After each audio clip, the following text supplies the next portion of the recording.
Hello, everyone. Jane here from Your Way Weight Loss. Hi, Leash. Oh, hey. Hey. Okay, so honestly, guys, we weren't sure what we were going to talk about. And then Alicia's like, I got this. So what are we going to talk about today, Leash? We are going to talk about carbohydrates.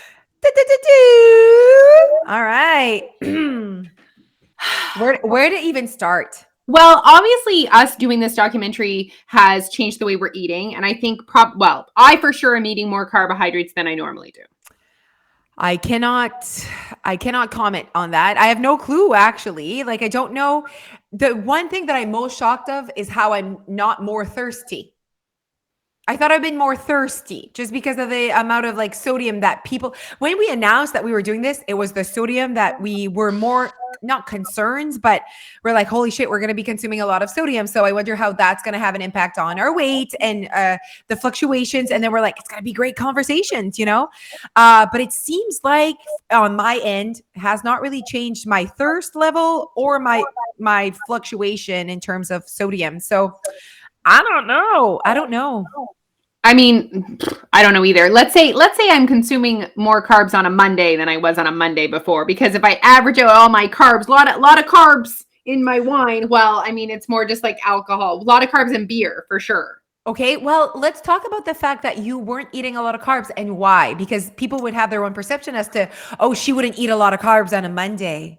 That's a really great question. That's a really great opportunity.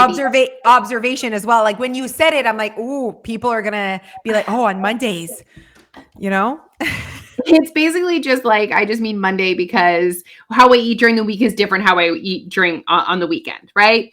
So on a Monday, let's say pre Tim Hortons documentary, I would have a massive salad for my first meal of the day, usually. Now, my salad has carbs, guys, because there's carbs in vegetables. Okay, that's important to know. Not saying that's bad. I'm just saying there's actually a significant amount of carbs in fruits and veggies, especially fruit. Actually, fruit is fruit. Yeah, fruit is mostly carbohydrates. There's not a lot of humans that know that, Alicia. Right. Like, I mean, that's all it is. Well, carbs for people is pasta, bread, and potatoes. 100%. So basically, guys, your food is broken into protein, carbs, and fat. If you think about it, there's not a lot of protein in fruits and veggies. There's not a lot of fat. It's mostly carbohydrates.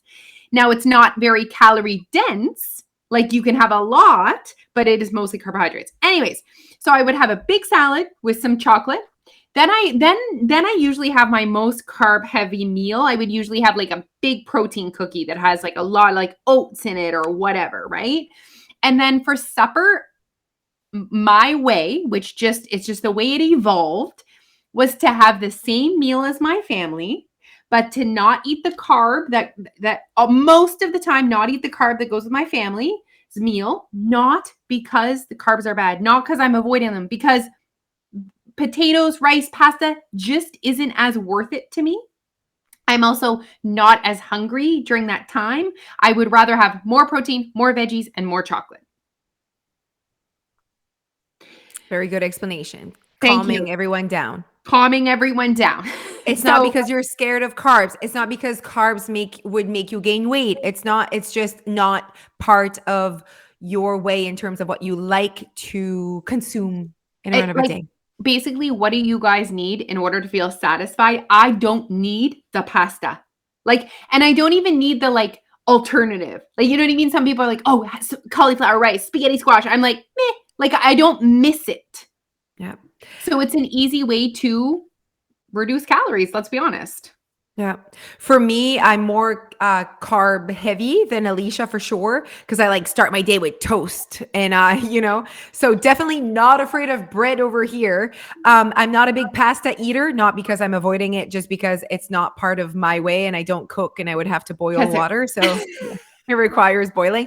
Oh, wait, I wanted to say this. We have not used a fork this whole time. Oh, you and I. Yes. I thought you meant your family. I was like, oh my God, no one in your family. No. Tim Hortons. Well, do you know what? They actually asked me when I got my cinnamon bun. She was like, would you like cutlery? And I was like, nah. And then I was like, ooh, should I be eating this with a fork? Absolutely not. I think she meant maybe just to cut it in pieces. I don't know. Not because she would think you would need a. So I'm just making sure that I still see you here. Paul is calling. My camera is, I'm just going to tell him that we're recording a podcast. My camera is taking pictures and not videos. Yeah, my GoPro. I'm like, Paul, I like arrive at Tim Hortons. I'm all proud. I put down my window to like take good footage of me driving in front. And it's just like click, click, click, click. And I'm like, what is happening? So I tried, I think I took 75 pictures because I'm trying the same thing over and over, thinking it's automatically going to be fine. So then I send him a message and I'm like, is that normal that it's taking pictures? I obviously pressed something. Yeah. He's like, yeah, I'm going to help you. I'll call you later. And I forgot to say we were doing a podcast. Anyways, so what were we saying? Okay. Oh, cutlery. Yeah. Yeah. So basically we wanted to have a good conversation about carbs because that is for sure. I think maybe in the diet industry, I think it is the most feared macronutrient. And it's also very controversial. Is that the right word? Yeah. Dramatic. People are dramatic about carbs. Like if you say things like carbs aren't fattening, you will get attacked. Yeah, absolutely. And like, I think there's a lot of people in the like keto Atkins camp and they get like mad. I love that you just called it a camp. Oh I mean, my God. it is.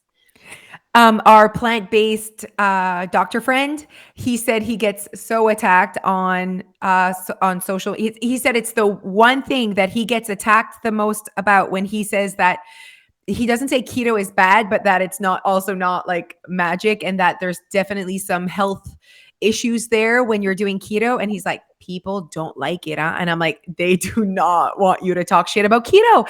And why is that? Is this like, do we feel like keto is like the fad right now? Is that like the thing that's happening out there in the universe? It's like, I don't follow that. Is that like the most popular one right now?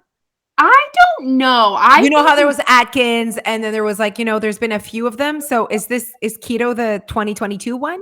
I'm going to say no. I think more like it's for sure there. There's for sure people still in the camp. I think it's more like paleo, Whole30, plant-based. I think it's like I think that's more the trendy thing right now. Oh, okay. Cool. Yeah. Okay, cool. Okay.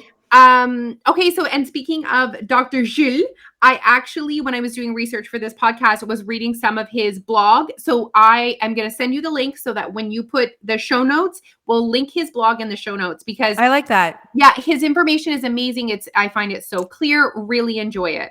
Yeah. And our friend is very much not about his opinion, but it's all about science. It's even to the point where he like keeps saying the science shows, like he says that. Have you noticed that even when he talks to us like in a non-formal way, we're just like having like a call with him or whatever just to talk about things, and he's like, so the science shows. He's really about science and studying, and he's like a real geek, honestly, about these things. So he doesn't let his opinion be the thing. It's all about like science and experiments. Absolutely, because you know what I mean. He's very much plant-based, and he can still have conversations that like don't align necessarily with plant-based, but the science backs that up. Like, so I love that. I mean, he's plant-based and he's talking to us about our documentary, and he supports our message in the end and knows what we're doing, and he's so intrigued by our data. And so yeah. Mm-hmm. Okay, so I wanted to take you down a memory lane. Okay. So what year, basically people said, why do we think carbs are so bad? I asked people, ask us anything about carbs. Why are carbs been demonized? And I said, well, because the internet told you that. But actually it was 1972 when Dr. Atkins came out with his book.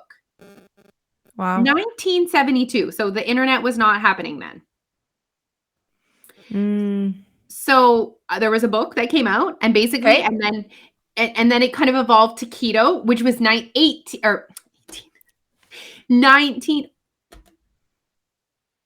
I need to check that one. Then keto. Okay. Okay.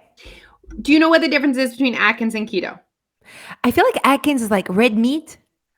Am I way off? Do I even know what I'm saying? So Atkins, I never did Atkins. I like never like I wasn't. Maybe I'm younger. Atkins was not a thing in my corner of the world. Okay, I did Atkins in university. Okay, so when I started, it was like Weight Watchers and like, so Atkins and the beach, there was like one time there was like these, it's like I already knew that I didn't like these words. Yeah, the beach one, there was that beach. There's a beach one, huh? Oh, what was it? What was it? It's not South Beach diet. Yes. Okay, that was one that I like knew at that time, but I started dieting CTV or wanting to lose weight at a very young age. So, it's like I knew these things existed. Paleo, I've heard as well. I just like Yeah. don't know what they are because I've never done them. So basically, Atkins and keto are both low carb. Okay. But Atkins gradually increases the amount of carbs, and keto is just you just stay low carb for the rest of your life. Okay. Wow. So I really think the fear of carbs is stemming from these diets that were extremely popular. Most people know someone or watch their parents maybe be or did it themselves. So Very generational. it's almost like that's drama, guys. That's baggage from your diet days. If you are someone that fears carbs, that is leftover trauma, Baggage. I like baggage as well. Yeah. baggage from your diet days.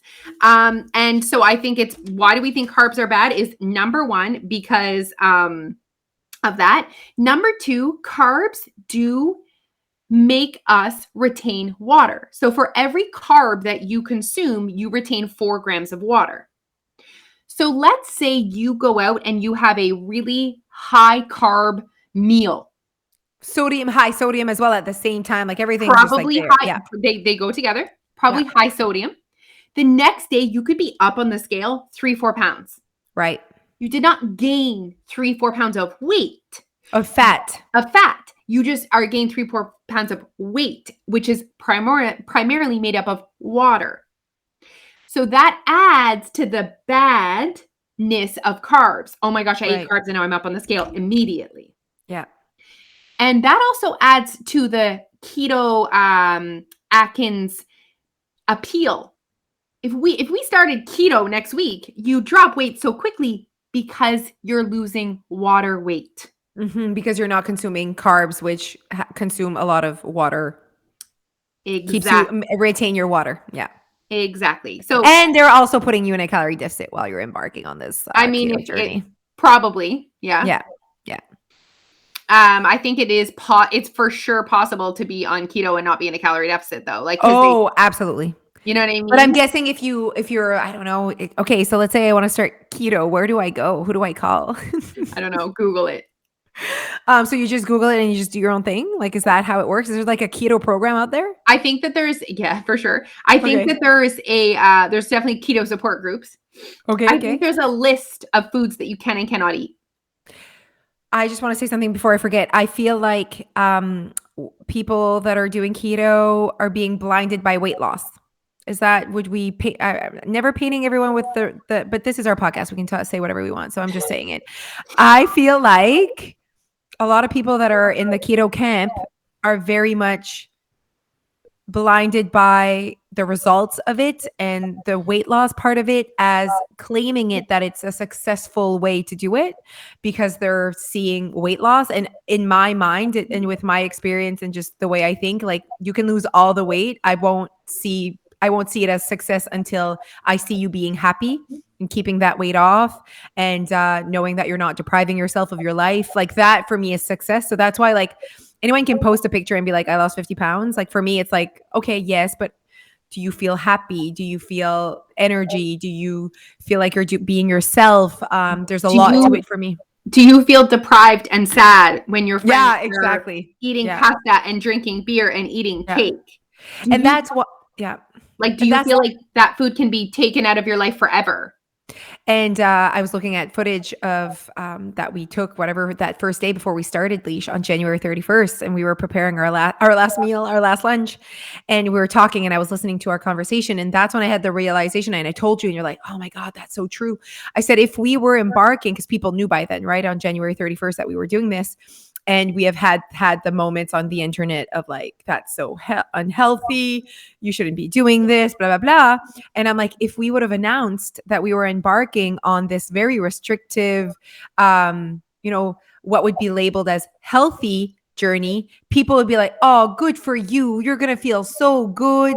You're going to be like, oh, we're embarking on, rice and chicken and broccoli. And we're going to, embark on intermittent fasting and like all these things that are like labeled as like, oh, you're really taking care of your health. No one freaking cares that we're going to be depressed and sad and missing our lives, but we're eating Tim Hortons and it's like this big drama because of the food labeling. If you didn't label fully, you could not care less about what we're eating for a month. And that's why like I could watch someone eat whatever. And because I don't label food, I don't have drama around their choices. And I think people aren't noticing that if you're creating drama out of someone else's choices, there's definitely food labeling in your brain, whether you are convinced of it or not, it's happening. Absolutely. Yeah. And just carbs, do carbs, let's say it out loud. Carbs do not make you fat. Moju, can they handle it? I mean, at the end, do not make you fat, everyone. Like carbs do not make you gain fat. It is an energy balance, you guys. You deserve to know. You deserve to know. And that's why we're so like, we keep showing up. We keep saying the same thing. Because we're like, people deserve to know about this. Because people aren't realizing that their fears, their misperception, their beliefs are stopping them from the success they want. And it's not even the carbs. Like it's never been the carbs. If you are overweight and you're not finding your way to success, it is not because of carbs. It is not because of wine. It's because you have a system of beliefs that are stopping you from behaving in a way that allows you the success you need. So it's just important for us to put that out there because you deserve to know. You really deserve to know. Now, I need to do like a public service announcement. We are obviously not having a conversation right now about people that are diabetic.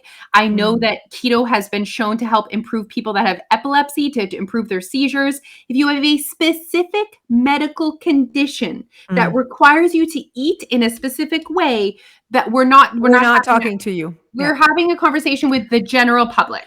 Yeah, absolutely. Yeah. About carbohydrates. And, they're your main source of fuel. When your body is looking for energy, when your brain is looking to work, it's looking for carbohydrates. Yeah, it really is. There's a reason why marathon runners eat a bowl of pasta the day before their marathon. Yeah, no.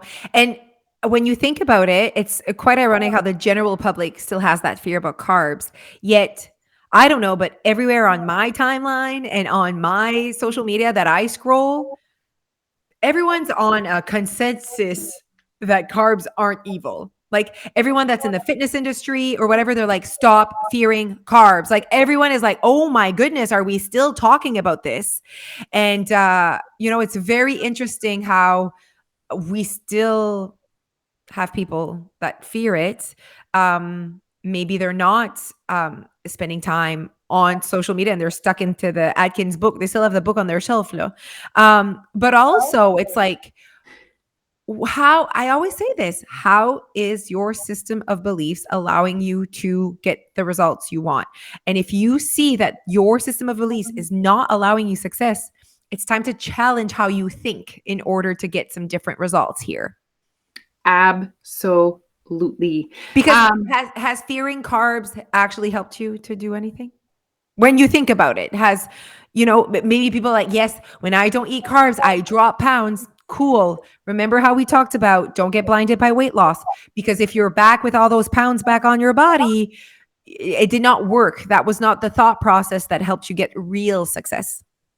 And sometimes we're looking at other people in our lives and we're like, oh, they can just eat whatever they want. Look at them with their white bread sandwich and they don't gain weight. And we think that those people are magical, but they're not. Like those people, guys, when Jose was 13 and someone told her she had to eat chili and couldn't eat a banana after 3, she started to question those rules.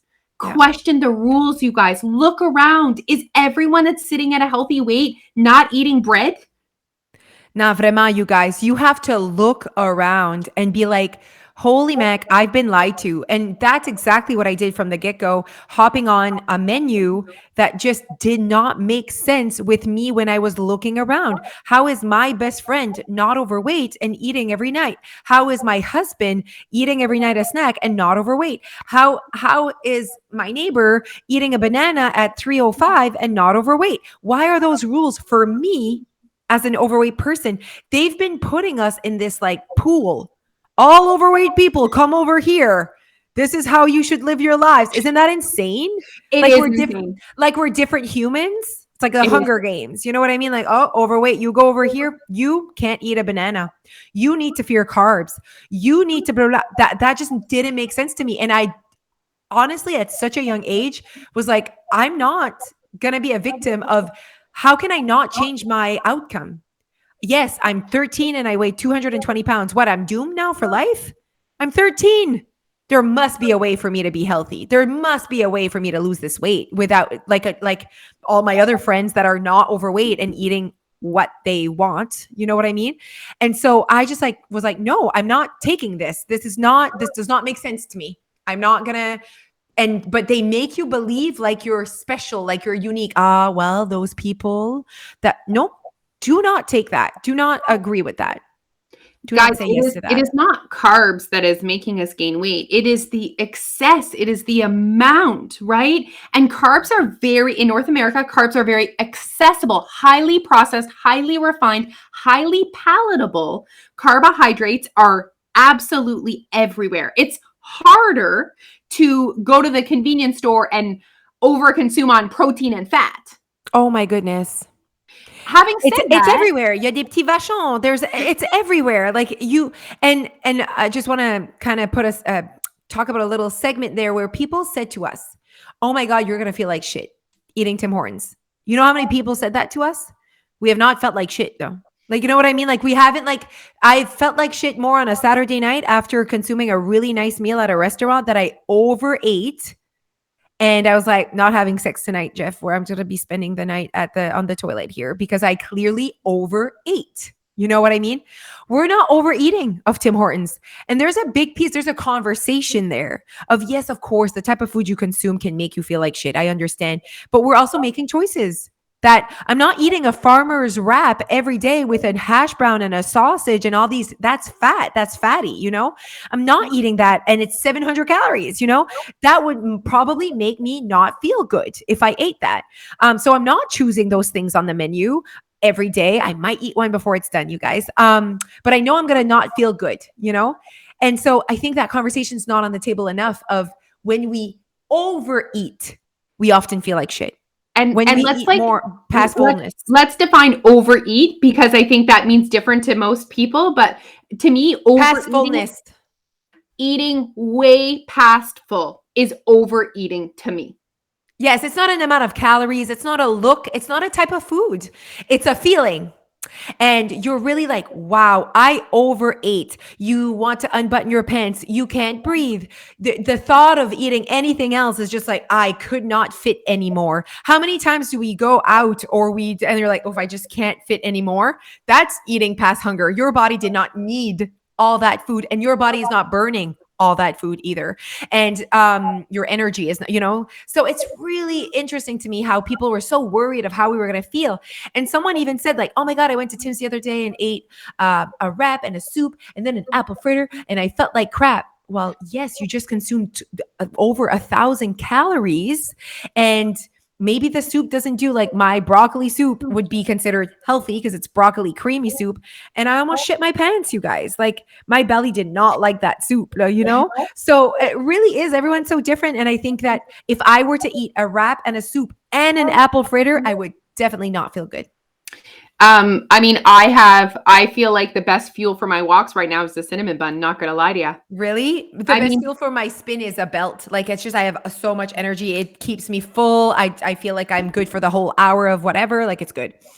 And obviously guys, there's carbs that I'm not going to say better or healthier, but that have more fiber in it. And fiber helps us to stay full. It helps our bowel movements. So there are all carbs are not created equal. Some are more nutrient dense than others. That is, I hope that is obvious to most people. I really still firmly feel like carbohydrates do not need to be feared when it comes to weight gain. No, and weight loss. And weight loss. Like we can consume carbohydrates and still maintain a healthy weight. We can consume carbohydrates and still lose weight. We need to erase that noise. Open your suitcase. Like we said, you all come to the calorie deficit party with a different baggage. Some of your baggage is like who you are, your gender, your genetics, all that stuff. That's one side of the suitcase. And the other side of the suitcase is all the baggage that you're bringing with you that's in your brain. And it's been released from the diet industry. Yeah. And we really need to unpack that side and really learn about what is in our food and then make choices that isn't the lowest calorie, the most nutrient dense all the time. What do I want? Oh my goodness. What? Like, guys, educate yourself about what's in the food that you're consuming and then look at that food and say, what do I want? I know. And I don't know why that has never been like, it's like we're almost the only ones out there trying to help people lose weight and asking them, what do you want? How do you want to go about this calorie deficit without judgment, without shoulds, without, oh, well, that's more, whatever. At the end of the day, we're all freaking adults. I don't want to choose how you're going to live your life. I don't want to choose what you're going to have for breakfast. I don't want to tell you what the better option is. What does that even mean? So that's just my opinion of what's better. You need to make your own darn opinion. You are an adult. You pay bills. You freaking raise children. You make decisions every day. I don't know why you think you can't make your own decisions when it comes to what you've put in your freaking body. You be the boss of that. Guys, what's best for you for breakfast is what's best for you. And it's not as simple as what is the most nutrient dense, low calorie food that you can put in your body. That is not what's best. It's what you enjoy. It's what aligns with your values. It's what fits in your environment and your life. It's what you want. I know. Oh my goodness. I think this was a great pep talk. I really enjoyed it. I feel like at the end of the day, our job, our purpose is to say, you know what? You've tried to lose weight and in a certain way where people told you, hey, this is it. This is how you should lose weight. This is what it looks like. This is what you should do, shouldn't do. And we're just on the other side and we're like, you know what? You could actually, come over here. There's actually this other way as well. And once you start believing that exists and you start experiencing it, we literally change people's lives. I truly believe that. We're like, you know what? You were just missing this type of, I could say program, but this type of way. And we've never been it's never even been mentioned before, you know? And we noticed it when we started our TikTok account and now it's kind of like, popular and big and people like know more about us. But like at first it was like this shock of like, what? I can lose weight and not feel deprived? What? I can lose weight and eat what I want? And we're like, oh my goodness, there's a lot of people out there that don't know that this is also part of the choices that they could make, you know, because they only have access to here you go. This is how you lose weight. This is how it should go. And bonne chance, you know? Yeah. All right. Okay, everyone. So if this resonates with you and you're like, man, these ladies, you guys know that like to join your weight loss for a month is $40. I mean, $40 is definitely worth the investment of learning about what we do. And that's for a whole month. And you could really take advantage of that and learn more. And so I really strongly encourage you and advise you that you deserve that. You deserve to know. Someone sent me a message like, you know what? I've been creeping you guys. I just want to join. If I do a month and I really like it, can I go to 6 months? Someone sent me that. And I was like, what a great way to just be like, you know what? This is me. I'm also that way. You know that about me, Leish. I like dip my toe. And then when I like something, then I go for it, you know?